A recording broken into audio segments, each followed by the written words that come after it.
What is up, Action Taker? Welcome back to the After Hours Entrepreneur. Today, we are joined by Patrick Cummings, and this podcast was actually recorded for the Awesome Dad Show. It's another podcast that I run, but this topic of being an entrepreneur while being a family man or family wife, wherever you are, being a parent and being an entrepreneur is really freaking tough. And in this episode, I thought there were so many good points, so many valuable points that can really help support you as an entrepreneur, as a business person. Maybe you're thinking about making that jump into entrepreneurship. We tackle a lot of these particular topics. I think it's going to be really pertinent. I think you're really going to enjoy it. And Patrick Cummings brings with a lot of experience and a lot of valid topics. So with all said and done, I want to go ahead and introduce you to Mr. Patrick Cummings. DJ, run the tape. Patrick, welcome to the show, brother. It's good to see you. Hey, thanks so much for having me. I'm really looking forward to it. As am I. Love listening to you. And so I just want to kind of go back in time. I always like to kind of lay up the story a little bit here. Sure. What came first, fatherhood or entrepreneurship? Which one came first for you? Fatherhood, and fatherhood drove me to entrepreneurship. Similar to myself. So I want to hear from you, Patrick. How did become a father push you into being an entrepreneur?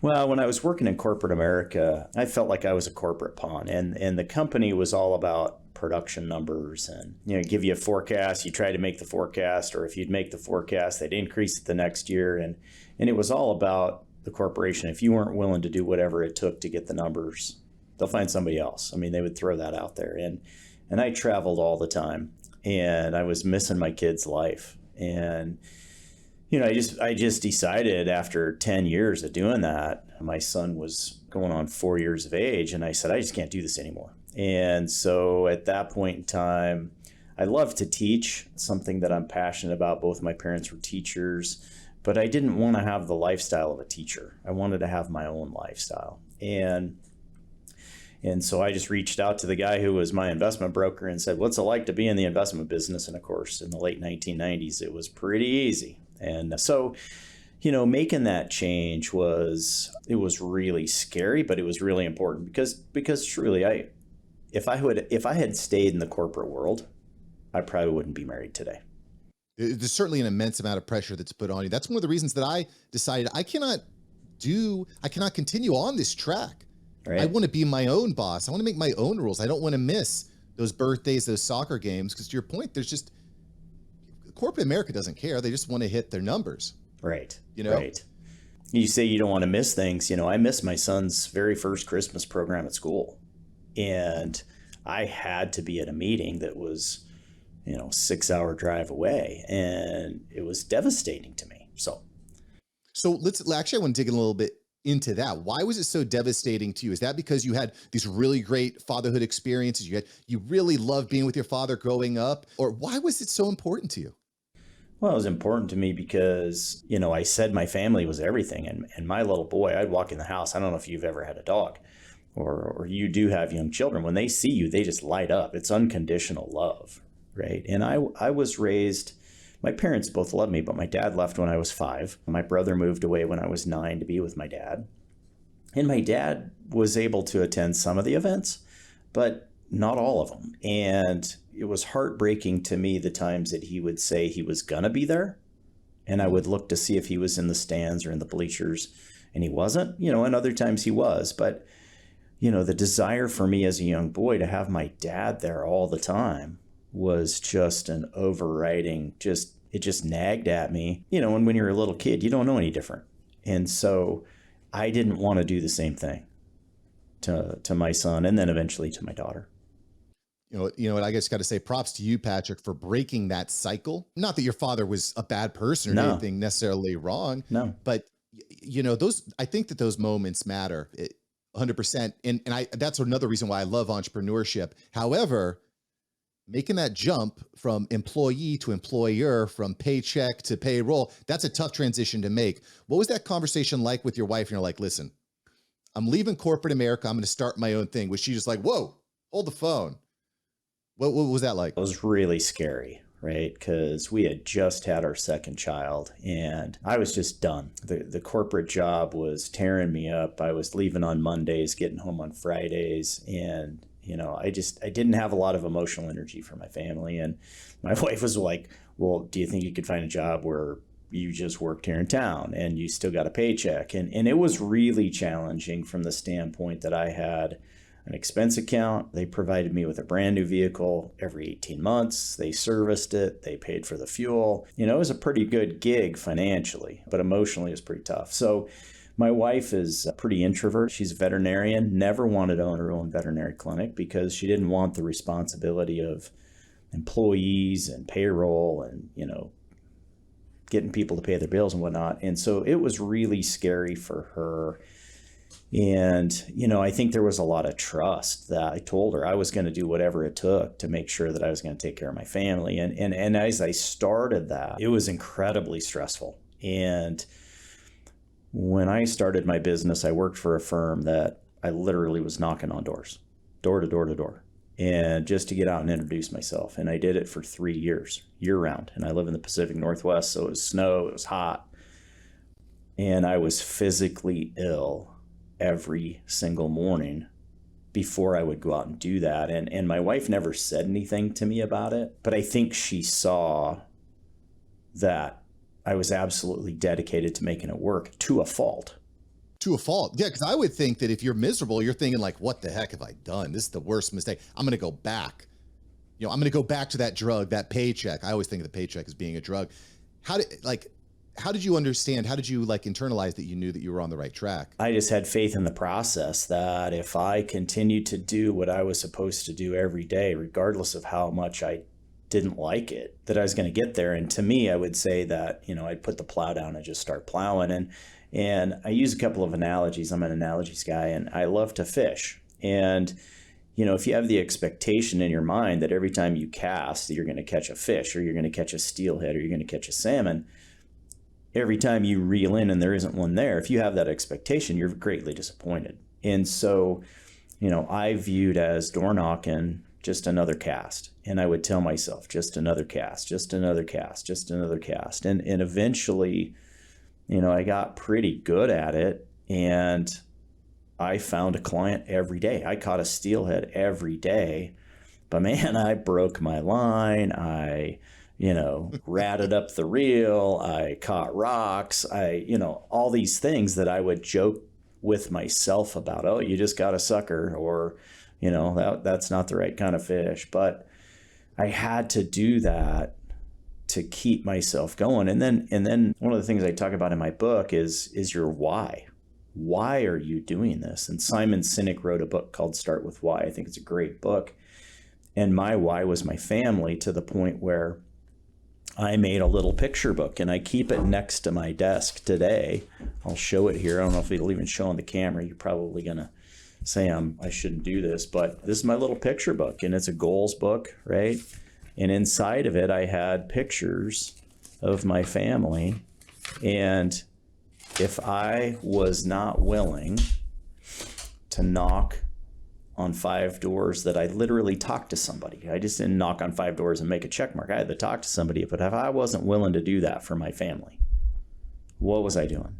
And then I'd flip the page and I had to do it 5 more times for my son and 5 more times for my daughter. And I did it every single day, 6 days a week. And, people joked about the fact that I was a walking stockbroker, but it worked, right? The point is it worked, but the hardest part was the stress was just unbelievable on me because I could not fail my family.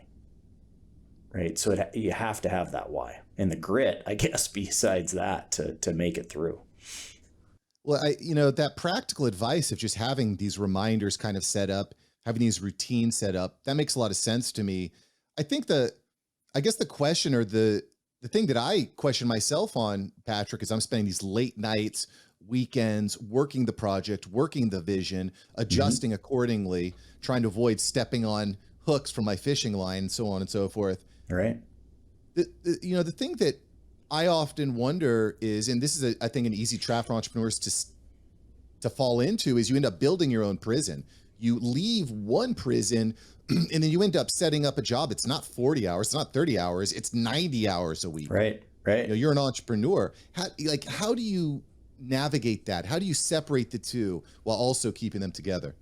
Yeah, I say that I was my own worst boss because, I demanded myself to work so much. And, I think the thing that people need to do is hopefully you have some kind of a day planner, whether it's on your phone or it's the old Franklin planner or if it's just on a note sheet. I think if we're going to take the time to fill that out and have important meetings or important times on that, you need to also make an important time for your family. And the thing that is amazing to me, and I didn't realize this until way after I started, is, each person only has a specific amount of emotional energy. At the end of the day, there's only so many emotional units of energy you have. It doesn't matter. You can't drink a Red Bull or another cup of coffee and get more energy units.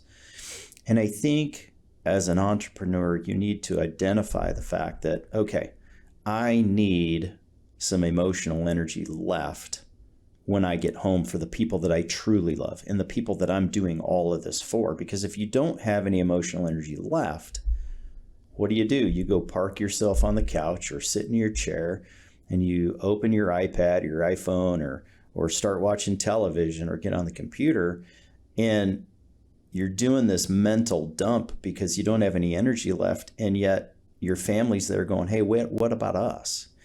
And so I think making that time, specifically making that time and having the conversation with your family that there are times that dad's got to work late. There are times when I'm going to be out of town. But if you make a commitment, number one, you're there, and then schedule it, right? So one of the things I do is, and my wife and I had a really difficult time about 15 years, almost got divorced. And for the last, I would say close to 10 years, we go on a date every week. And if you looked at my calendar right now, Thursday, lunch, Brooke. And so we go to lunch every week, if at all possible. Now, she's a veterinarian. There's days that she gets drugged into having to do surgery, but we both know that it's a priority. And so if we can't do it on that Thursday, we're doing dinner Thursday night or we're doing something on Friday, but we make it a special time. And when we do, I don't take my phone. I am not allowed, and that's me making that decision. I am not allowed to take my phone with me on that lunch date, on that dinner date, or on that movie date.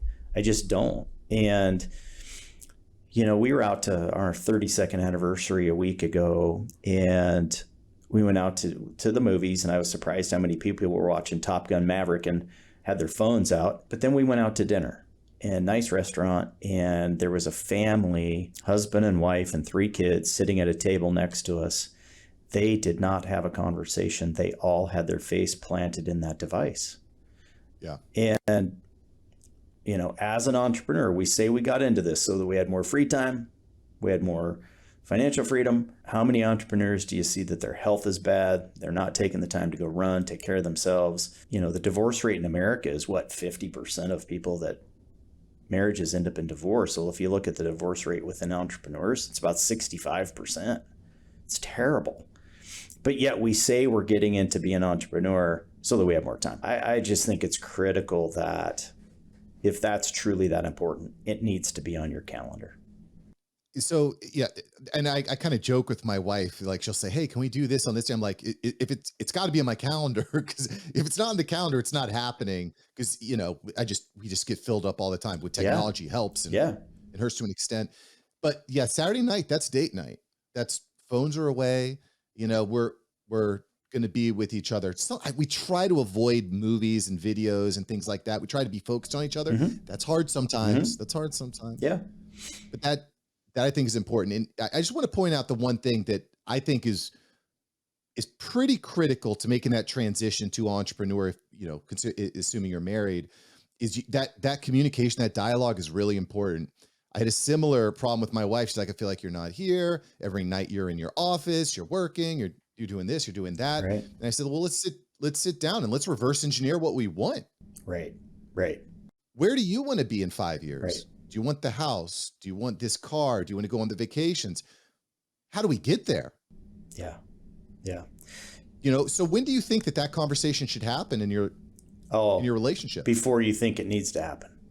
right? I think it needs to happen really early on. And, we were the same way. I mean, we walked by each other at night in the house and it was cold. Like I had a roommate and, she's mad at me and I don't know why, because I'm working my tail off and I thought I was doing what I was supposed to be doing. You have to sit down and have that open communication. And the other part to that, Mark, is set a realistic expectation for your business, right? It's not I'm going to make the horizon this year.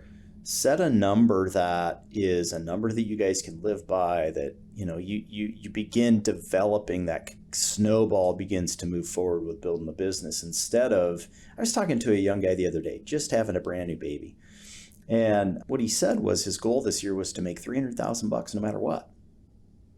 And I'm like, you've been living on like 35,000, 40,000.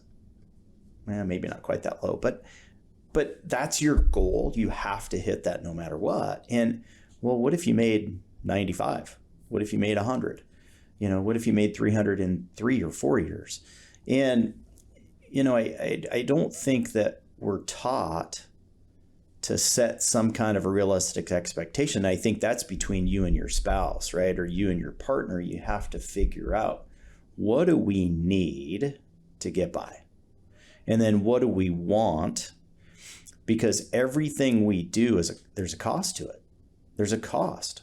And that cost is time. That cost may be money. That cost might be just complete emotional energy. But there's a cost. And so I think if we can sit down and talk about, these are the things that we want to do this year. Understand that we're starting a new business, but this is going to be awesome down the road. How do we get there, instead of saying, I just want it all right now? I couldn't agree more. I mean, I think it's important to have dreams, to have aspirations, but Sure. If you're 30-year-old married with kids, you're going to have a different circumstance than the 22-year-old single guy Absolutely. living in a flat, right? Like, absolutely. And also, that single guy living in a flat's probably not ever had much. Versus a family. I left corporate America. We had a decent house. I had a brand new car. We experienced driving new cars all the time. And then you're going to change, and we might be able to afford one car. And, so depending on your lifestyle or where you're at in life, if you're coming out of college and you're going to be an entrepreneur, you're used to eating top ramen, right? My wife wasn't too excited when we go to Costco and buy a thing of top ramen, but it is what it is. And I think now, looking back, it's like, wow, we went through a pretty tough time. I got my first paycheck. I'll never forget it. My first paycheck when I was working for this brokerage firm, it said there wasn't enough money to issue a check. Mm. And I said, I will never, ever have that happen again. And I never did. But, it's...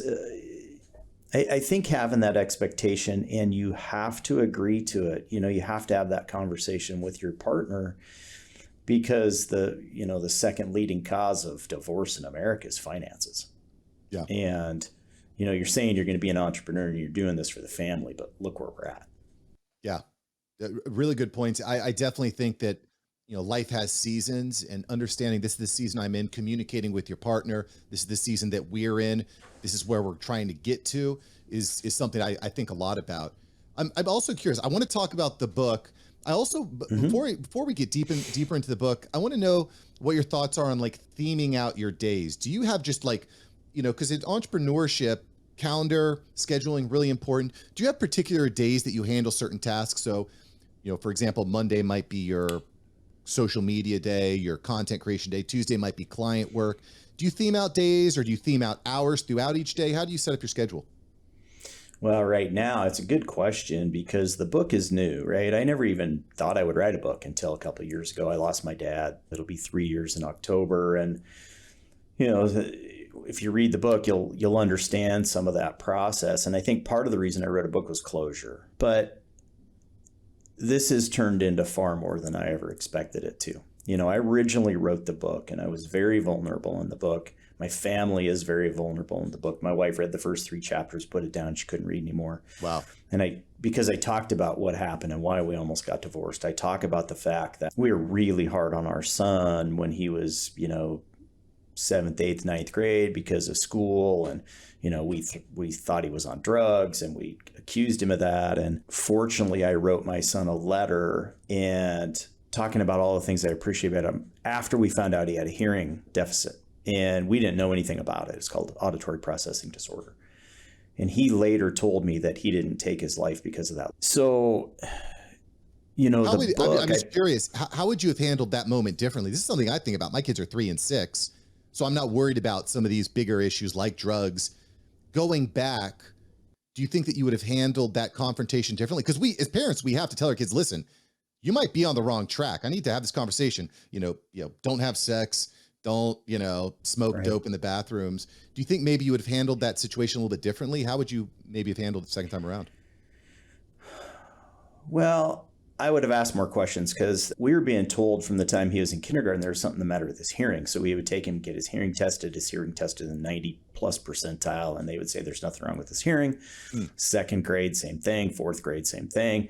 They're always saying that there was something the matter with his hearing. And we were taking him to these specialists going, what? Everybody's saying there's something wrong with his hearing. Does he have ADD? Does he have, whatever? And we even tried to medicate him for ADD, and that was a disaster.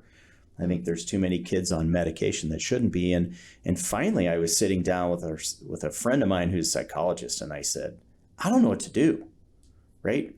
I don't know if he's on drugs. We just don't know. And so he said, well, you need to take him to a specialty hearing clinic, a Holy Family Medicine specialty hearing clinic, see if he has auditory processing disorder. No one had ever mentioned auditory processing disorder. We didn't know what it even was, so we had to look it up. And so absolutely make an appointment, rush him up to Spokane. It was an hour and a half drive, and goes in. The first thing he comes out, 97 percentile. Well, hearing's fine. They said, now we're going to enter background noise. We're going to see what happens when we enter this background noise. And he dropped to the 4th percentile because his brain couldn't put together a sentence when there was all this other chatter and background noise behind him. So when he was sitting in a classroom, he was taking all these conversations, blending them together. He didn't know it, right? Blending them together, and he was getting the instructions completely wrong. And I was devastated. I sat and bawled about the fact that, for all this time, we've been so hard on him. And so going back, what would I do different? I think on the second or third time, I would say to somebody, is there something that we need to be doing different than just a plain hearing test? And so I think exploring more before you become accusatory. And that's what I learned, accusing him of things that he wasn't doing. And but the other part, to your point, and I wrote about this in my book, you have to be involved in your kid's life early on. You have to be involved, doing what they like to do, having them involved in what you like to do, because by the time they get to be teenagers, and Mark, you're going to experience this. I'm sorry to tell you, when your daughter hits 13, 14, 12, 13, 14 years of age, you're going to come home one day and go, who are you? And where did my daughter go? And if you don't have, I swear to you, if you don't have a relationship established, not as just a friend, but I mean as a role model father, it's going to be really challenging. It's going to be really challenging. I mean, even with that, we had challenges. But so I would say, before you start accusing them of something, have those conversations, explore what's going on, and really be involved with trying to figure some of those things out. Because what they told me about auditory processing, 90% of the people with auditory processing are boys, and those boys typically are diagnosed ADD. And so here's 90% of the kids that are on medication probably have an auditory processing problem, and they're medicating something that the medication's not going to fix it. And so I think exploring it's really what I would tell you. So being a parent, so tough. And, this is why I love the Awesome Dad Show, because we can learn from people that are a little bit ahead of us, Yeah. So moving back to the book, that's what the book is designed to do. Again, the book is right. The Family Business Balancing Act, an entrepreneur's guide to being a family man. So as we discussed, you open up the book being super personal, just letting it all loose. What are we looking for in Act 2 and 3? Oh boy, Act 2 and 3. I think the next step for me, Mark, is I love doing these podcasts. I've been invited to do some podcasts and some interviews, and that's blowing me away that people are that interested. And I've been starting to ask if I would speak. So I think Acts 2 and 3 is a deeper dive into the book, into the different sections of the book. And yeah, give me more of that. I want to know more about the sections, like where are we moving from after we get through the first kind of part opening up about my family, but I think you gotta go into why you do what you do. In Simon Sinek's book, I mentioned that start with why. That's a critical aspect. If you're going to start a business, you have to have a why, because you're going to face adversity, and the adversity is going to knock you down. And if you don't have the grit and the why, you're not going to get back up. And so I talk about that. I talk about, who'd you take a bullet for? And in today's world, that's kind of a tough statement, shock and awe, but I would take a bullet for my family. And if I would do that, then why am I not taking 30 minutes extra time to go do something with them? Or why am I not? So that's a section in the book talking about, that start with why, making an impact or taking the time, changing your life. You said this earlier, you didn't say it specifically, but designing your future. Don't live by default. And default means I'm just going to do the same thing every day and expect things to be different. I ask my team, every week we have a team meeting. In the beginning of the team meeting, I ask them to give a positive focus from the week before. Nothing about work. It has to be about their lives. And I changed it up this week. And this is, I'm answering a question kind of about the book, but one of the things that I asked is that this weekend is the end of July, right? Monday is the 1st of August. August is kind of the last month of summer. School, we get to Labor Day and school's going to start and all that. And if you get to the end of the month, what has to happen in the month of August for you to look back and say, man, that was a great month? And you have to design it, right? To your point, you have to design it. And so in the book, as you get later and later in the book, I talk about designing that life that you want. What does it look like? And I think it's really important to think about that versus just default. I'm going to have a better day in sales today than I did yesterday. This month is going to be a bigger month than it was last month. This year is going to be a bigger year. Time goes by too fast. And as your kids age, my kids are 23 and 26, as they age, time just goes faster and faster and faster. And, as an entrepreneur, people are going to see if you're successful. They're going to ask you to be on boards. They're going to ask you to volunteer for these things. And in the book, I talk about you have to sometimes dial it back.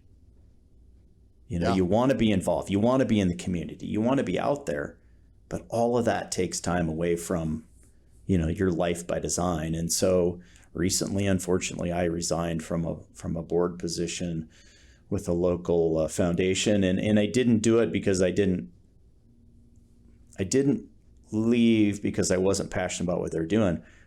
I got to the point where I wasn't doing great at everything I was doing, and so I have to dial it back. I mean, I love this message with the book. If somebody asked me why I wrote the book, I didn't realize how much money it cost to publish a book, but by the way, I wrote the book so that if I can help a father build a relationship with their child that saves that child's life, literally, or I can help a father or a husband save their marriage. I want that to be my message. And,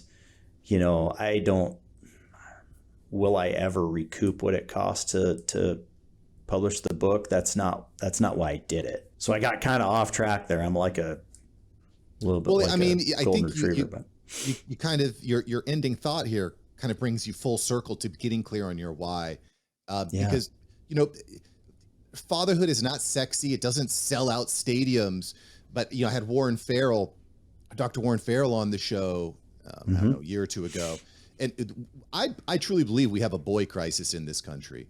Boys, girls to an extent, but really boys. I mean, they're totally lost, and I think that having people like you willing to put out this type of vibe, this type of book, these types of coaching and mentoring programs it's really important, because if we don't step up as fathers, we're going to completely lose this next generation. They're just going to be completely lost. And I mean, that was a big impetus for me to start the Awesome Dad Show. We need to have these conversations. We need to highlight people like you that are putting out books like the Family Business Balancing Act. I want to acknowledge that why is probably going to have more of an impact on the world than if, a few extra $1,000 in your pocket each year.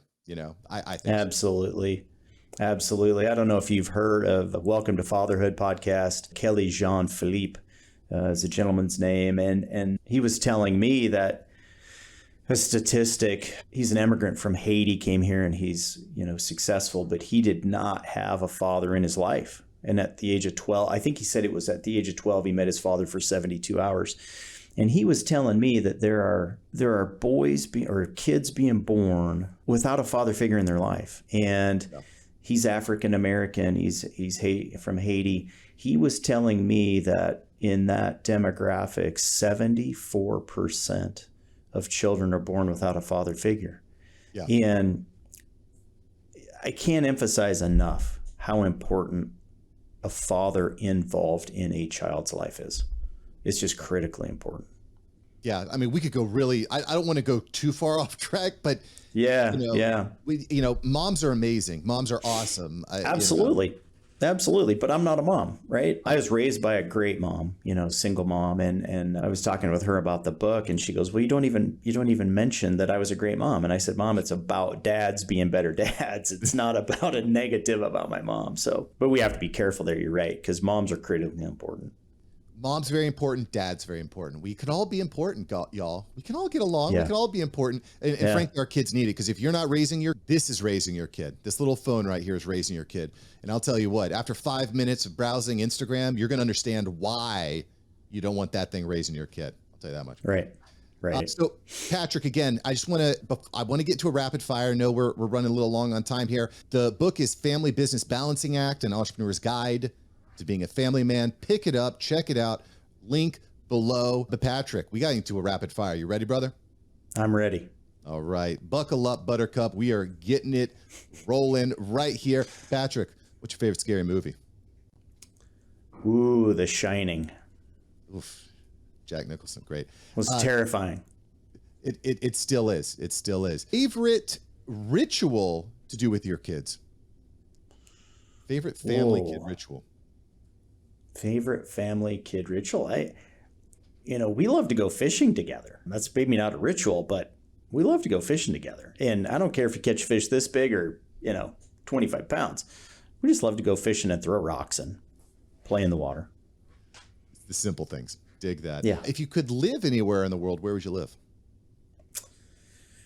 Multiple places. I would live in the Pacific Northwest in the summertime, and then in the winter months, it's got to be sunny. And we're trying to figure that out. So right now we're looking at potentially the northern coast of the Sea of Cortez down in Mexico. So possibly there, but it's got to be sunny. I don't like gray and overcast, and so it's great here in the summertime. Wintertime, not so much. So two locations. Yeah, I could dig that. As a South Floridian, I like the blue Never sky. Never been there. So we're going to come down to Marathon probably in the next 2 years. Marathon is amazing. That's in the Keys. The Keys are awesome. There's nowhere like it, especially if you like to snorkel and fish. Fishing there is. So let's say you're on your plane ride coming down to the Florida Keys. If you could sit next to anyone in the world, who'd you want to sit next to? Wow. I wish you'd have told me these things before the podcast. That's why you got to. This might be weird. This is spontaneous, y'all. This happens just in live.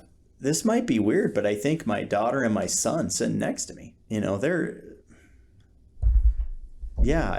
could put some really famous person next to me or my son and my daughter, and I'd pick my son and my daughter because I don't have that much time with them anymore. I like that answer. I like that answer a lot. And final question, if you had 10 seconds with yourself 10 years ago, what would you say? I would say progress, not perfection. Because my dad was very hard on my brother and I. I don't know if anybody knows the basketball coach, Bobby Knight. that personality was my dad. And he was very driven. And if you didn't do it right, it was, get on the ground and do 20 push-ups and, run till you puke kind of thing. And yeah. Fair enough. Well, I'm definitely about progress. Perfection paralysis, not digging it. So perfection, so many people push for perfection. They try and be better than everybody else. And it causes a life of angst, right? Yeah. Dan Sullivan wrote a book called The Gap and the Gain. I'd really encourage people to read that book, but it talks about getting stuck in this gap of trying to reach perfection, and you can't. Well said. Patrick Cummings, thanks for joining the show and telling us a little bit about the fresh book, The Family Business Balancing Act. Patrick, thank you much, brother. Many years of success to you. Mark, thanks. I really appreciate it, and it's been awesome to meet you. Bam. I hope you enjoyed this episode with Patrick. I hope you also find that balance in your life. You find that why. You find that schedule. You find that way to make that life of your dreams happen. It's right there in front of you. You just got to grab it. And also, you got to keep listening to the show because we're going to give you the tools to do it. But besides that, just keep taking the action. Keep taking the action. Keep communicating. That'd be my challenge to you. If you haven't yet, make sure you subscribe to the podcast. Fresh episodes like all the time. We're ramping it up. But in the meantime, go out, be awesome, and it's up to you. Thanks for subscribing. Go take action. I'll catch you here next time on the show. Peace.